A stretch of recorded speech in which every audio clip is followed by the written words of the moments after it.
그들이 아침에 지나갈 때 무화과 나무가 뿌리째 마른 것을 보고 베드로가 생각이 나서 여짜오되 라삐여 보소서, 저주하신 무화과 나무가 말랐나이다.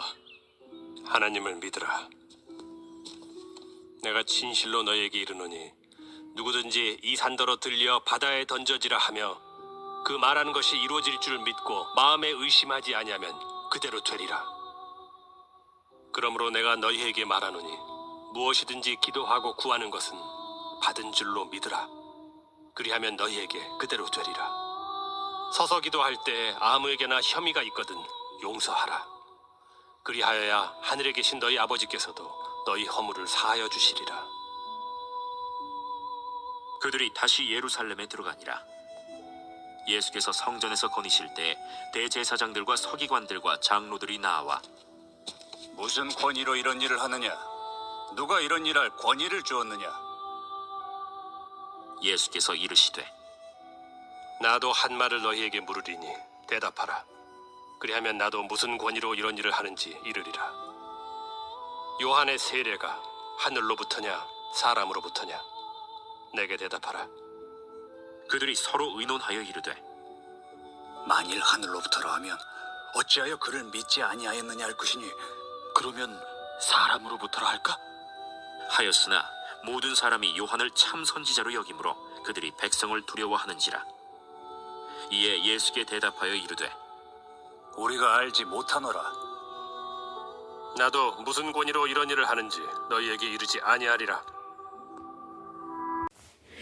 오늘 본문은 예수님께서 예루살렘에 입성하신 후 둘째 날에 있었던 이야기입니다. 이 본문은 어제 있었던 사건, 즉 예루살렘 입성 다음 날에 있었던 사건과 이것이 연결되어 있습니다. 어제 예수님께서는 잎만 무성한 그런 무화과 나무를 저주하신 일이 있었습니다. 그리고 난 이후에 이제 예루살렘 성전 청결 사건이 있었죠. 예수님께서 잎만 무성한 무화과 나무를 저주한 이 사건은 상징성이 있는 사건입니다. 여기서 잎만 무성한 그런 무화과 나무가 상징하는 것은 첫 번째로는 이스라엘 백성을 가리킵니다.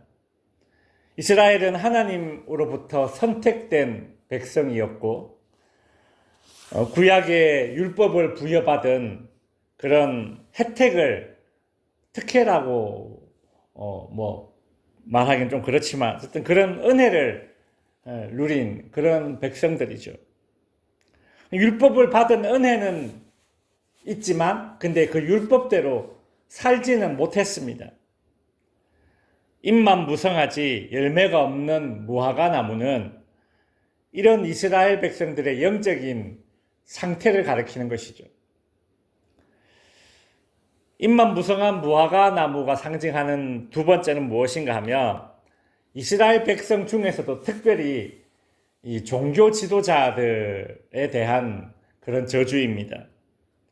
타락한 예루살렘 성전과 거기서 일하는 종교 지도자들은 늘 성전에 가까이에 있었지만 하나님을 가까이 하는 삶을 살지는 못했습니다.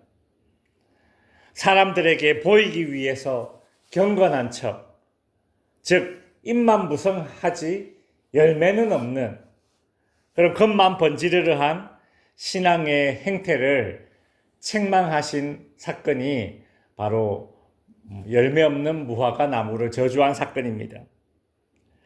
이 사건을 오늘날의 상황에 한번 적용해 보자면 교회라는 이름, 성도라는 그런 이름은 가졌지만 복음이 없고 빛과 소금 된 그런 삶을 살지 않는 교회에 대한 하나님의 책망일 것입니다. 교회 안에서 이 종교 생활에는 익숙해졌지만 예배의 은혜를 누리지 못하고 섬김의 태도를 갖지 못하는 직분자들에 대한 책망일 것입니다. 그렇게 저주를 받은 이 열매 없는 무화과 나무는 오늘 본문 20절에 보면 다음날 아침에 뿌리채 말라 죽은 것을 베드로가 발견하게 됩니다. 보여지는 그런 거룩한 척에 집착하면서 사람들의 인정을 즐기며 겉만 번지르르한 그런 종교 활동에 만족하는 그런 영적인 상태는 반드시 말라 죽는 그런 결과에 처해지는 것을 보여주죠. 우리의 예수 믿음은 구약의 이스라엘 백성들처럼 종교 활동에 익숙한 자가 되는 것이 목적이 아닙니다. 우리는 신실한 신앙생활이 되어야 합니다. 예수 믿는 목적이 복이나 건강, 이런 개인적인 행복 추구, 이것이 목적이 되는 것은 종교 활동입니다. 신앙생활의 목적은 하나님과 동행하는 것이고 예수를 닮아가는 것, 이것이 신앙생활이죠. 베드로가 무화과 나무가 말라 죽은 것을 보고서는 예수님께 고합니다. 그때 예수님께서 설교를 하시는데 오늘 본문 22절에 보면 하나님을 믿으라 라면서 시작하신 설교가 이제 23절, 24절에 쭉 보면 기도할 때에 어떤 믿음으로 기도해야 되는가? 의심 없는 기도를 해야 된다. 그리고 기도하는 자는 어떤 삶을 살아야 되는가? 기도에 합당한 삶에 대한 어떤 그런 설교를 쭉 하십니다. 저주받아 말라 죽은 무화과 나무 사건에서 뜬금없이 기도라는 주제로 설교를 막 하시는 거예요. 그러나 이것은 뜬금없는 사건이 아닙니다. 어제 있었던 사건과 관련된 설교를 지금 하시는 거예요. 어제 그러니까 예루살렘 입성 후 첫째 날에 열매 없는 무화과 나무를 저주하셨고, 그리고 이어서 성전 청결 사건이 있었죠. 예수님께서 성전에서 장사치들을 다 쫓아내 보낸 그런 일이 있었습니다. 이 성전 청결 사건은 열매 없는 무화과 나무, 그런 이스라엘 백성들이, 종교 지도자들이 종교 행위를 했던 장소가 그 당시 예루살렘 성전이었습니다.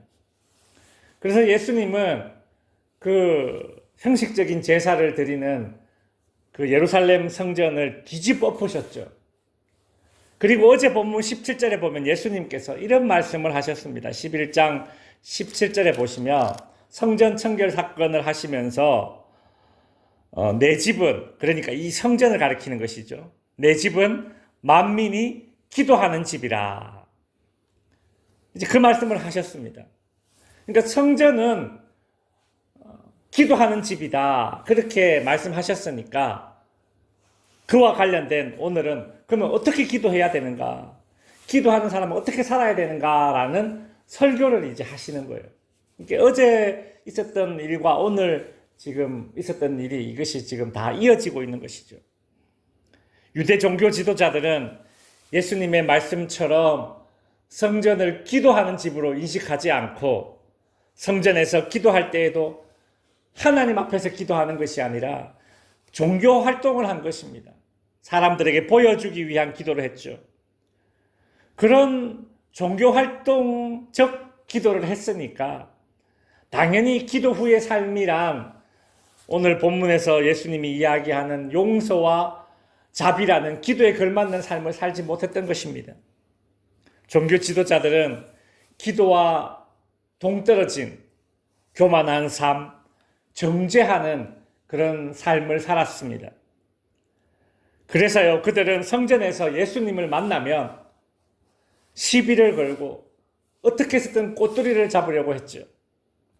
특별히 어제 예수님이 하신 그 성전 청결 사건을 놓고서는 예수님의 권위의 출처를 따지면서 꼬투리를 잡으려 했습니다.